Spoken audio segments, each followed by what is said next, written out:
বাংলাদেশ জামায়াতে ইসলামীর সঙ্গে সমঝোতায় গেলে এনসিপিকে কঠিন মূল্য চুকাতে হবে বলে মন্তব্য করেছেন জাতীয় নাগরিক পার্টি এনসিপির সিনিয়র যুগ্ম আহ্বায়ক সামান্তা শারমিন।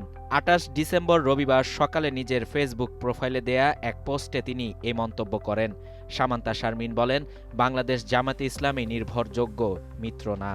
তিনি বলেন, সম্প্রতি রাজনৈতিক জোট প্রসঙ্গে জামাতে ইসলামীর দায়িত্বশীল নেতারা মন্তব্য করেছিলেন, জামাতের জুলাইয়ের স্প্রিট ও বাংলাদেশকে নিয়ে পরিকল্পনার সঙ্গে একমত হলে যেকোনো দল তাদের সঙ্গে জোট করতে পারে। কিন্তু জাতীয় নাগরিক পার্টির এতদিনের অবস্থান অনুযায়ী তার মূলনীতি রাষ্ট্রকল্প জামাত থেকে সম্পূর্ণ আলাদা। তিনি উল্লেখ করেন, বিচার সংস্কার ও গণপরিষদ নির্বাচন তথা সেকেন্ড রিপাবলিককে কেন্দ্র করে এনসিপি গড়ে উঠেছে। ফলে যেকোনো রাজনৈতিক মিত্রতার পূর্ব শর্ত হল এই তিনটি বিষয়ে অভিন্ন অবস্থান। সামান্তা শারমিন দাবি করেন, জামাতের সঙ্গে জোটের সমালোচনা করা মানেই বিএনপির পক্ষে অবস্থান নয়।